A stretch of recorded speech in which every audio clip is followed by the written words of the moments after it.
नमस्कार साथियों, स्वागत है आपका अपने इस YouTube चैनल एजी सिलेक्शन में। आज एक छोटा सा वीडियो, बहुत कम टाइम का वीडियो, जिसमें एक इम्पोर्टेंट टॉपिक की बात करेंगे जो हर साल एग्ज़ाम के अंदर पूछा जाता है और यहाँ से बहुत अच्छा क्वेश्चन बनने की भी संभावना रहती है। ये क्वेश्चन सेकंड ग्रेड 2022 वाले पेपर के अंदर पूछा गया। जो लास्ट वाला एग्ज़ाम था उसके अंदर यहाँ से एक क्वेश्चन पूछा गया। बहुत अच्छा क्वेश्चन है और सेकंड ग्रेड में पूछा गया है 2022 वाले। क्वेश्चन था कि क्रिसमस कारक जाना जाता है। जो क्रिसमस कारक, जो ब्लड क्लॉटिंग होती है, ब्लड क्लॉटिंग है आपके सिलेबस के अंदर।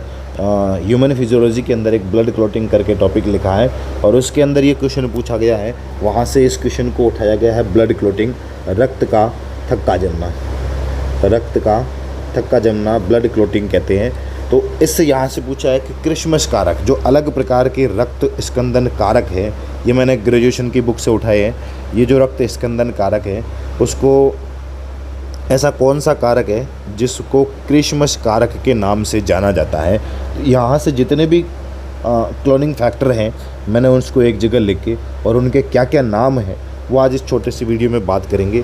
तो यहाँ से इसका आंसर हो जाएगा, जो क्लॉटिंग फैक्टर 9 होता है उसको क्या कहते हैं, क्रिसमस फैक्टर कहते हैं। तो सबसे पहले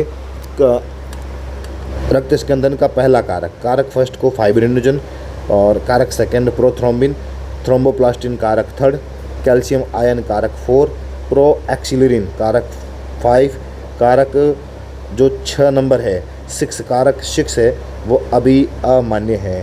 तो कौन सा कारक है जो भी अमान्य है? कारक 6। प्रकन्वर्टिंग कारक, प्रकन्वर्टिंग फैक्टर होता है वो कौन सा होता है? 7 होता है, जिसको ऑटोथ्रोम्बिन कारक भी कहते हैं। ऑटोथ्रोम्बिन फैक्टर किसको कहते हैं? फैक्टर 7 को कहते हैं। उसको क्या कहते हैं? ऑटोथ्रोम्बिन फैक्टर या प्रकन्वर्टिंग फैक्टर भी कहते हैं। एंटी हीमोफिलिक ग्लोबुलिन, ये कारक, ये फैक्टर कौन से? फैक्टर 8 को कहते हैं। एंटी हीमोफिलिक ग्लोबुलिन कारक, इसकी कमी के कारण कौन सा हीमोफीलिया रोग हो जाता है? कारक 8 के कारण से, इसकी कमी से कौन सा रोग हो जाता है? हीमोफीलिया रोग हो जाता है। कौन सा रोग हो जाता है? हीमोफीलिया रोग हो जाता है कारक 8 की तरफ से। किसकी कमी से? कारक 8 की कमी से हीमोफीलिया रोग हो जाता है। फिर आता है कारक 9, फैक्टर 9, जिसको क्रिसमस कारक भी कहते हैं। ये सेकंड ग्रेड के अंदर पूछा। प्लाज्मा में मिलता है, जिसे प्लाज्मा थ्रोम्बोप्लास्टिन भी कहते हैं। जिसको क्या कहते हैं? प्लाज्मा थ्रोम्बोप्लास्टिन भी कहते हैं, अवयव कहते हैं। और इसकी कमी से हीमोफीलिया बी हो जाता है। कौन सा? Haemophilia B. हीमोफीलिया बी किस कारक की कमी से होता है? हीमोफीलिया बी कारक 9 की कमी से होता है, जिसको क्या कहते हैं? क्रिसमस कारक कहते हैं। उसके बाद में कारक 10वां, फैक्टर 10, जिसको स्टुअर्ट प्रावर कारक भी कहते हैं। कारक 10 को प्लाज्मा थ्रोम्बोप्लास्टिन पूर्ववर्त कारक, इसको कहते हैं 11th को कहते हैं। और कारक जो 12 है उसको हैगमैन कारक भी कहते हैं।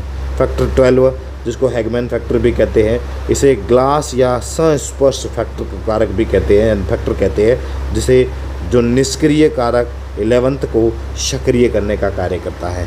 कौन करता है? हैगमैन कारक, जिसे ग्लास या संस्पर्शक फैक्टर भी कहते हैं। जो निष्क्रिय फैक्टर 11th होता है उसको सक्रिय करने का कार्य करता है। फिर लॉरांड लॉकी कारक, लॉरांड लॉकी कारक होता है, इसे जो फैक्टर 13 होता है, इसे फाइब्रिन स्थिरीकृत कारक भी कहते हैं, जो प्लाज्मा में पाया जाता है। फाइब्रिन स्थिरीकृत कारक कहते हैं, जो प्लाज्मा में पाया जाता है। बहुत ही इंपॉर्टेंट टॉपिक है और सेकंड ग्रेड के अंदर आप इसमें हैगमैन कारक और लॉरांड लॉकी कारक 12 और 13 दोनों को याद रखना। एक स्टुअर्ट प्रावर कारक नंबर 10 को याद रखना, क्रिसमस कारक 9 को याद रखना, एंटी हीमोफिलिक ग्लोबुलिन कारक 8 को याद रखना, जिसकी कमी से कौन सा? हीमोफीलिया रोग होता है। प्रकन्वर्टिंग कारक होता है वो 7 नंबर को प्रकन्वर्टिंग कारक या ऑटोथ्रोम्बिन कारक भी कहते हैं। कारक 6 है वो अभी मान्य नहीं है, अमान्य है। और बाकी वाले 1, 2, 3, 4 उनके नाम आप याद रखना। आज के इस वीडियो में इतना ही। बहुत बहुत धन्यवाद।